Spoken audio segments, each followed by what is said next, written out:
we're going to turn our attention to flag planting. And that became a monstrous issue over the weekend with Michigan and Ohio State in particular. There was a bit of a brawl, but that wasn't the only game, Caleb. So let me start out with this. Flag planting, bad sportsmanship, okay, have a good time.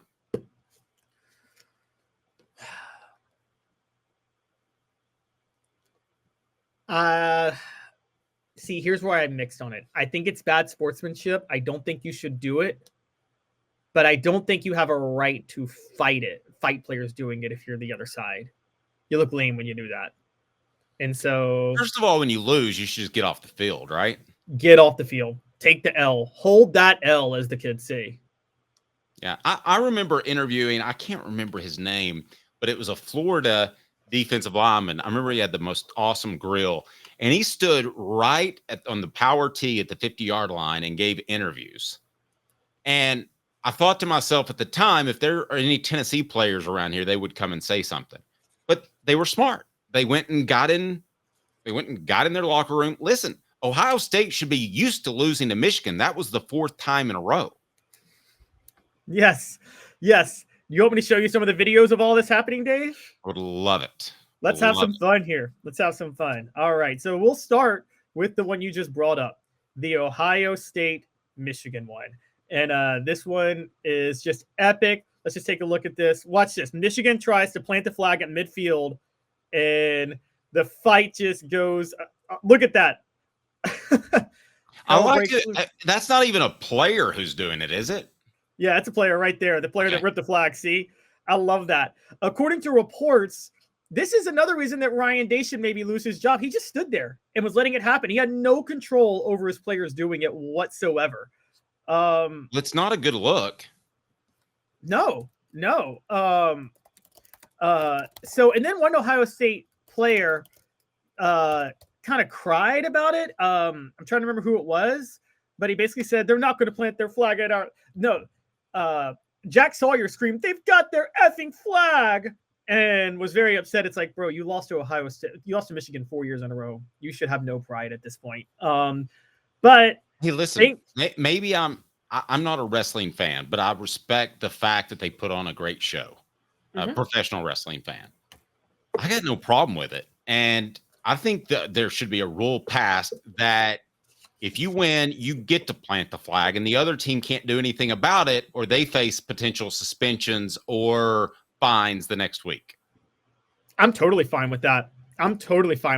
Here's a quick funny one real quick. NC State, another quality win officially for Tennessee because they won over the weekend, Dave, against North Carolina, and they're bowl eligible. They planted the fat flag at midfield. Look what North Carolina decided to do out of anger. Just watch this. Here we go. Check this out. He takes the flag and he throws it. But you lost. You look even lamer at that point, don't you? Yes. And I like how there was a little person, I believe, came up and pushed him there. I'm not sure what happened there. If you want to cue that back up. That wasn't even a player, I don't think. Oh, no, that is a player. It's a player. Okay. Yep. So, like, that happened. Oh, it just lovely stuff. And then just got to show you this one real quick. Florida State. Now, here's what's interesting about Florida State. In 2003, a group of ACC officials rigged a game for Florida State against Florida. It was a rigged job. Chris Ricks beat Florida that year, and they went in the swamp. And Florida State fans stomped on the Florida midfield logo, and a fight broke out. Florida State didn't win again until 2011. Well, if you're the NCAA or whoever is the governing body nowadays, you have to take a stand one way or the other, right? You either have to say that you get fined and potentially suspended, some sort of punitive action if you plant the flag, or you've got to say to the other crew, you've got to get off the field. I prefer the latter. I'd go after the crew that started the fight, but ultimately you can't have the fights happening because there are normal sized people there among the group, and you could get somebody seriously hurt. Exactly. And I'm going to show you guys two more real quick, but I'm with you, Dave. And you got to tell the losing team to get off the field. And I want to point out this difference real quick, because we defended Amari Thomas earlier in the year when he threw a fan to the side, down to the ground. They were trying to get off the field. Amari Thomas was trying to get off the field, and a fan ran into him, and he was upset, and he did that. I'm sorry, that's totally different than staying on the field to fight the opposing team for planting their flag at midfield. Here's the Florida State one. This one is a good one too. Right here. You got to love this. They plant the flag and fights break out. But there's one more. This is my favorite of the weekend, Dave. This is what. Why did this suddenly become something over the weekend? That's what I want to address. But there is one last one, two last ones that were kind of, one was hilarious, but one was dirty. So this happened with Notre Dame and USC. Okay, and I don't know if you saw this. And Notre Dame won this game, so I can't believe that they did this. But look at this play right here. See that? Yes. He should be suspended, right? Yes. Like, you can't punch a player in the middle of a game like that. But this is the best one, and then we'll talk about it. My last one, the mascots for Arizona and Arizona State got into a fight, a legit fight. Let's go. I kid you not. Yeah, this happened over the weekend. Don't you think that's probably made up, though? Or are they really fighting? Well, there is smiling, but I don't know. Because then there was fighting by Arizona and Arizona State at midfield at the end of the game. So I don't know why it all happened this week. I'll tell you this.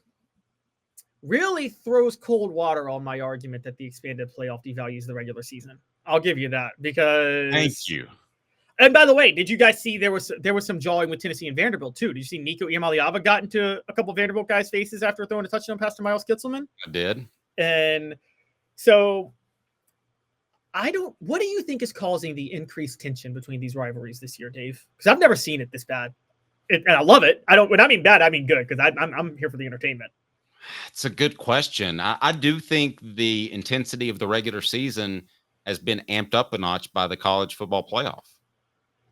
I think a lot of teams still look at it as, hey, we've just got 2 losses and it's mid-October and still go out and make this thing. I mean, that's what South Carolina was saying to itself, right? Yeah, it is.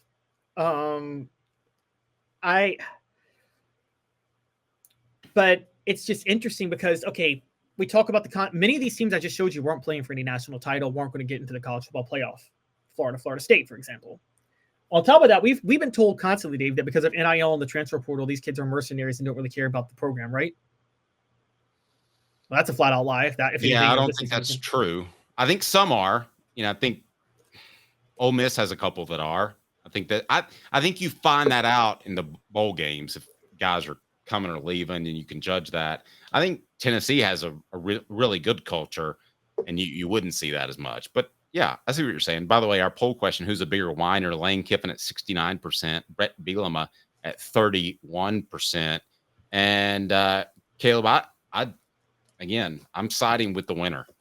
And the guy that's throwing down the flag just won the game. It's your job as the opposing team to get off the field. Now, I say that, and I sound like a hypocrite. Because if I am one of those players and I'm jogging off the field and I look over my shoulder and I see that somebody's planting a flag on my field, I am going to stop and go back. I understand. It's basically you, but you would be the focus of, I don't want this loss to happen, so I'm going to make sure they can't plant the flag on my field. A good example, people are bringing this up on the side, on the message board. When Tennessee upset Georgia in 2004, Jason Allen took the Tennessee flag and planted it at midfield. But part of that, and Dave, you covered that was probably where hatred for Georgia was at an all-time high for Tennessee, because I think I remember Georgia they had won 4 straight over Tennessee, and they were obnoxiously trolling Tennessee for a period of time because of it, and really took it to another level. So the hate got pretty big there. Again, our poll question: Lane Kiffin over Brett Bielema, 67% to 33% as the biggest whiner. Lance saying Brett would have beaten Kentucky. He would have, because he runs a pretty physical program, and they got out physical. The Rebels did on that day. That is true. That is true. Right. But the better coach is Lane Kiffin, right? The better coach is Lane Kiffin. Brett runs a proper program for the Big Ten, though. Let's put it that way. But yes, Lane Kiffin's the better overall coach. I think one of the, and by the way, yeah, Texas, Auburn and Alabama and Texas A&M and Texas both had fights at the end of the game too of this. So it was was a fun weekend of rivalry week. Was it? Do you want to see more of this, Dave? Yes, I do.